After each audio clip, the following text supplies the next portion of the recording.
अस्सलाम वालेकुम viewers. Doctor गुलजार अली आज कुछ दिनों के बाद एक वीडियो बना रहा हूँ।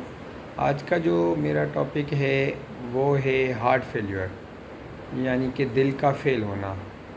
ये जो अ, इस दिल फेल वाले मरीज़ हैं, ये बहुत ज़्यादा क्वांटिटी में, हद से ज़्यादा क्वांटिटी में। आप समझ लें कि जैसे एंजियोग्राफी एंजियोप्लास्टी होती है कुछ पेशेंट्स की, लेकिन मेजर अटैक हो जाता है, उसका काफ़ी नुकसान हो जाता है, या वो वाले पेशेंट्स भी आगे जाके इस पोर्शन में आ जाते हैं हार्ट फेलियर में।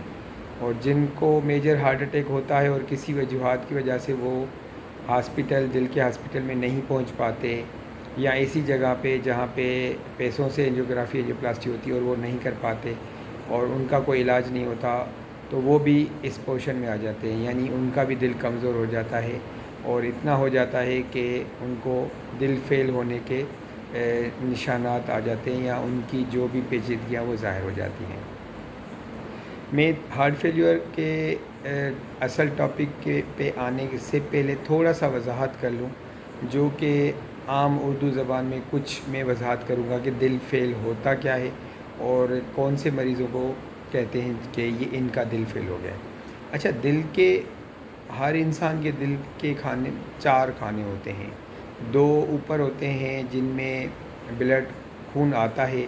एक उल्टी तरफ से सारे जो दोनों फेफड़ों से ऑक्सीजन, यानी जिसको हम साफ़ खून कहते हैं, वो आता है। और सीधी तरफ जो ऊपर वाला खाना होता है उसमें पूरे जिस्म का खून आता है सवाए फेफड़ों के, जिसको हम किसी ज़बान में कह सकते हैं कि बग़ैर ऑक्सीजन के, या गंदा खून आता है, क्योंकि पूरे जिस्म ऑक्सीजन ले लेता है और कार्बन डाइऑक्साइड ब्लड में शामिल हो जाता है और वो सीधे खाने में ऊपर आता है। अब जो पूरे जिस्म का खून सीधे खाने के ऊपर वाले में आता है, तो उसके बाद फिर सीधे तरफ ही नीचे बड़ा खाना होता है, वो जो पंप करता है ब्लड, और वो सारा जो पूरे जिस्म का खून जिससे ऑक्सीजन निकला होता है, कार्बन डाइऑक्साइड मिला हुआ होता है, जिसको गंदा खून भी कह सकते हैं, वो दिल का सीधा खाना पंप करता है। तो अब ये फेफड़ों की तरफ जाता है, दोनों फेफड़ों की तरफ।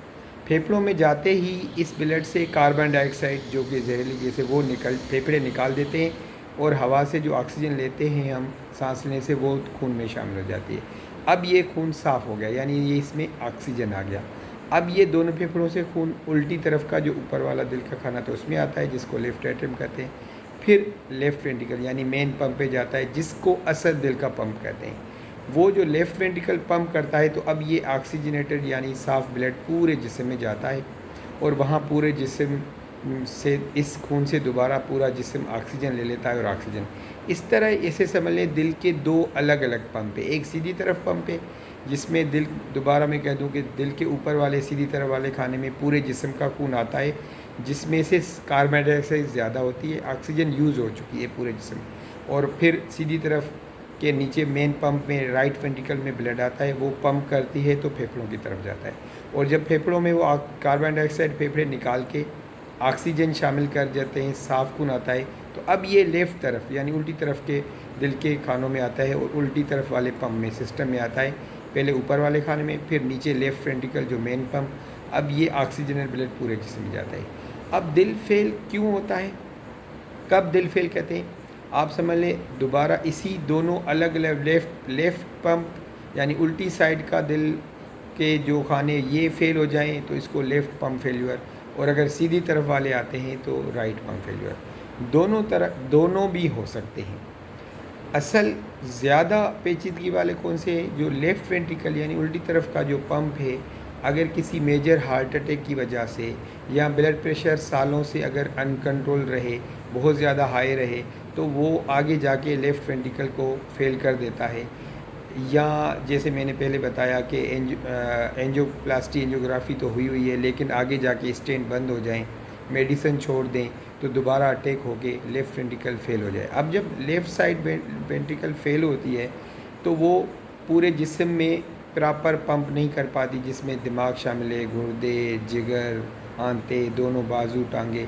वहाँ पे जब खून नहीं जाएगा तो पूरे जिस्म में भी थकावट होगी, दिमाग की तरफ कम जाएगा तो उस तरह कंसंट्रेशन नहीं होगी, गनुदगी हो सकती है। जिगर की तरफ कम जाएगा तो जिगर फेल हो सकता है, गुर्दों की तरफ जाएगा, तो ये लेफ़्ट पंप फेल कहते हैं। और अगर राइट साइड पंप फेल हो जाए तो फेफड़ों की तरफ नहीं पंप कर पाएगा जहाँ से ऑक्सीजनेटेड होके आता है, और जो पूरे जिस्म का खून सीधी तरफ आता है वो आगे पंप नहीं कर पाएगा, तो पूरे जिस्म में जैसे पाँव में सूजन आ जाती है, लेटेंगे तो पीछे कमर की लेवल पे सूजन आ जाती है, गर्दन की तरफ आगे जाके हाथों में सूजन आ जाती है, आँखों के इर्द गिर्द सूजन आ जाती है। तो ये राइट साइडेड पंप फेलियर के साथ की वजह से ये अलामात आते हैं। अब दिल फेल के मेजर काज क्या हैं जो कि हम अगर एहतियात करें तो ये दिल फेल ना हो। सबसे पहले तो ब्लड प्रेशर पे मैं आऊँगा।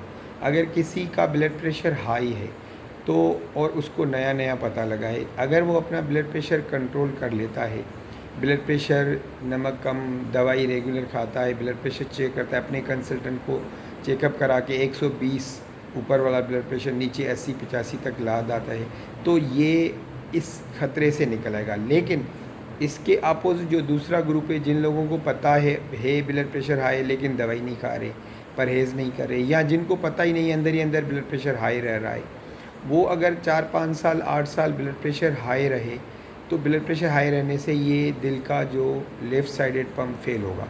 जब लेफ़्ट साइडेड पंप फेल होगा तो मैंने जैसे पहले बताया कि पूरे जिस्म पे ऑक्सीजन ब्लड सही नहीं जाएगा, जिस्म में टांगों में नहीं जाएगा तो जल्दी थक जाएगा, दिमाग की तरफ कम जाएगा तो प्रॉपर कंसंट्रेशन नहीं होगी, हल्की गनूदगी हो सकती है। चलेंगे तो क्योंकि फेफड़ों का खून उल्टी तरफ आता है, तो अगर लेफ़्ट साइड पंप आगे पंप नहीं कर पाएगा तो फेफड़ों में लीकेज होके फेफड़ों में पानी आएगा। जब वो चलेगा, सीढ़ियाँ चढ़ेगा तो सांस फूलेगा। तो पहली वजह यह है कि ब्लड प्रेशर कंट्रोल करें। दूसरी वजह क्या है कि अगर कोई बड़ी उम्र का मर्द या औरत है जिसको ब्लड प्रेशर हाई है, कोलेस्ट्रॉल हाई है, हार्ट अटैक का ख़तरा है, तो वो फ़ौरन अपने दिल के डॉक्टर को चेकअप करा के अपना कोलेस्ट्रॉल कंट्रोल करे, ब्लड प्रेशर कंट्रोल करे। और अगर कोई डॉक्टर कहता है कि आपको दिल के टेस्ट कराने चाहिए, एंजियोग्राफी या कोई और स्ट्रेस टेस्ट, कि आपके दिल के वालों में बीमारी नहीं है, तो वो अपनी शनाख्त करा के बीमारी की जल्दी से जल्द इलाज करा लेगा, तो ये हार्ट फेलियर के सिम्टम्स से बच जाएगा। तीसरा सबसे कॉमन काज वो है शुगर। अगर शुगर कंट्रोल नहीं है, 5-8 साल 10 साल शुगर हाई रहती है, तो दिल को कमज़ोर करने के 2-3 तरीके हैं शुगर के। एक तो ये कि हार्ट अटैक करा के दिल कमज़ोर कराएगा, दिल फेल होगा। दूसरा तरीका ये है कि शुगर हाई रहने से जो दिल की बारीक सी शरियानें हैं उनकी बीमारी करा के दिल कमज़ोर करेगा। तीसरा, डायरेक्ट दिल के पट्टों पे अटैक हो सकता है। तो शुगर कंट्रोल करेंगे, अगर जिनको शुगर है, ब्लड प्रेशर जिनको हाई वो अगर अपना ब्लड प्रेशर कंट्रोल करेंगे, जिनको चलने से एंजाइना होता है वो अपना एंजियोग्राफी करा के एंजियोप्लास्टी या बाईपास करा लेंगे। तो ये 3 सबसे बड़े सबब है जिसकी वजह से दिल फेल होता है। अब अगर किसी का दिल फेल होता है तो क्या अलामात हैं? सबसे शुरुआत अलामत ये होती है कि जब वो चलते हैं, सीढ़ियाँ चढ़ते हैं तो सांस फूलता है। उल्टी तरफ जो दिल का लेफ़्ट साइडेड पंप फेल्यूर, चलने से सांस फूलेगा, एक्सर्शन कोई मुशक्क़त वाला काम करेंगे सांस फूलेगा। तो ये शुरुआती स्टेज है। अगर इस पे तवज्जो नहीं देंगे तो पहले ज़्यादा चलने से सांस फूलेगा, आहिस्ता आहिस्ता थोड़ा चलने से सांस फूलेगा, और आगे जाके बैठे बैठे भी सांस फूल सकता है। जैसे जैसे दिल ज़्यादा कमज़ोर हो जाएगा, जल्दी थक जाएंगे, थोड़ा सा चलेंगे टांगों में दर्द होगा, पूरे जिस्म में दर्द होगा, सांस फूलेगा। और अगर ये उल्टी साइड वाला दिल कमज़ोर होकर आगे जाके जब सीधी तरफ वाले दिल पे भी असर होगा, सीधी तरफ वाला दिल का पंप भी फेल हो जाएगा, यानी दोनों पंप फेल हो जाएंगे, तो फिर आगे जाके अब पाँव में सूजन भी आना शुरू हो जाएगी। सुबह उठेंगे तो आँखों के अराउंड सूजन आ जाएगी, हाथों पे सूजन आ जाएगी। जब पाँव में सूजन, लेटने से पीछे कमर पे सूजन, आँखों के इर्द गिर्द सूजन आना शुरू हो जाए, पेट में कोई ऐसा भारीपन हो रहा है, लग रहा है कि पेट में पानी जमा हो गया है, तो ये दिल का सीधा तरफ भी। जब दोनों दिल के खाने यानी लेफ़्ट साइड राइट साइड दोनों फेल हो जाए तो ये एडवांस है, ये यानी काफ़ी आप कह लें कि दिल फेल होने का स्टेज 3 या 4 वाले स्टेज पे पहुंच गया है। तो मैं हार्ट फेलियर के साइन एंड सिम्टम्स तो मैंने बता दिए कि क्या अलामत हो सकती हैं। चलने से सांस फूलना, पाँव में सूजन आना, आँखों में सूजन आना, जल्दी थक जाना, सीढ़ियाँ चढ़ने से थक जाना, ये तो तब जब दिल फेल होना शुरू हो जाए। लेकिन ये दिल फेल ना हो इसकी वजूहात क्या हैं? वैसे तो बहुत सारी वजूहात हैं, लेकिन सबसे कॉमन ये जो मैंने बताई 3-4 कि शुगर जिनको है वो अपनी शुगर कंट्रोल करें, जिनका ब्लड प्रेशर हाई है वो अपना ब्लड प्रेशर कंट्रोल करें। मैंने ऑलरेडी अपने चैनल में वीडियो बनाए हैं, ब्लड प्रेशर के, हाइपरटेंशन के 2-3, शुगर के 2-3 वीडियो बनाए हैं। और अगर जिनको चलने से एंजाइना होता है, दिल में दर्द होता है, अगर उनको एंजाइना होता है तो अपनी एंजियोग्राफी करा के, अगर ज़रूरत है तो एंजियोप्लास्टी, या अगर डॉक्टर कहता है बाईपास तो वो करा लेंगे। तो ये आगे जाके दिल फेल होने से बच सकते हैं, क्योंकि दिल फेल अगर एडवांस स्टेज में हो जाए, बिल्कुल दिल कमज़ोर हो जाए, 15 से 20% दिल पंप करने लगे, तो समझ लें कि अब कोई इलाज नहीं है।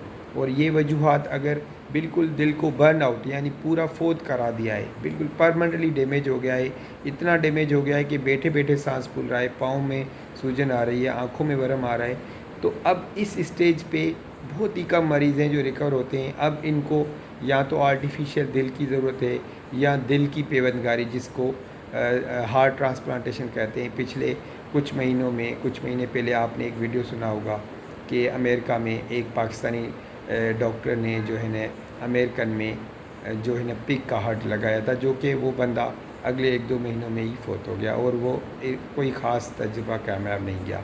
अब दिल लगाने के लिए किसी और इंसान का दिल चाहिए, तो वो दिल मिलना और वो दिल लगना ये पाकिस्तान में तो होता नहीं है।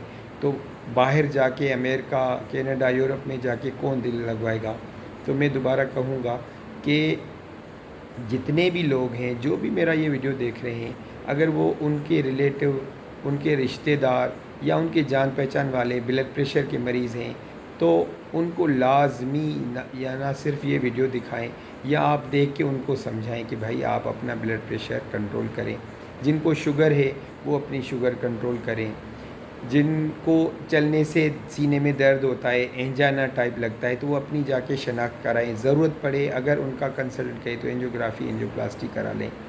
और चौथा सबब, जिनके गुर्दों पे असर हो चुका है किसी भी वजह से, पत्थरियों की वजह से, स्टोन की वजह से, बीपी हाई की वजह से, या किसी और भी गुर्दों का असर है, तो वो भी आगे जाके गुर्दे जिनके फ़ेल होते हैं, आगे जाके गुर्दों के फ़ेल होने की वजह से भी दिल पे असर होता है, दिल फेल हो सकता है। बाकी तो बहुत सारे असबाब हैं, लेकिन अगर ये 3-4 बीमारी वाले अपनी ब्लड प्रेशर वाले अपना ब्लड प्रेशर कंट्रोल रखें, शुगर वाले अपनी शुगर कंट्रोल रखें, और जिनको एंजाइना या दिल का दर्द होता है वो अपना इलाज सही से करवा लें, तो ये बहुत सारे मरीज़ जो आगे जाके जिनका दिल फेल हो जाता है वो उससे बच सकते हैं। तो मेरा अगर ये वीडियो आप लोगों को सही लगे और आपको लगता है कि इससे काफ़ी मालूमात है जिससे काफ़ी लोग दिल फेल होने से बच सकते हैं, और ये कैंसर से भी बड़ी बीमारी समझ सकते हैं, क्योंकि जब बिल्कुल दिल बर्न आउट हो जाता है, बिल्कुल फेल हो जाता है, तो उनकी लाइफ मिज़रेबल होती है। ना वो चल सकते हैं, ना कोई काम कर सकते हैं, ना वाश शावर ले सकते हैं, बैठे बैठे भी सांस फूलता है, दिल वो ट्रांसप्लांट करा नहीं सकते।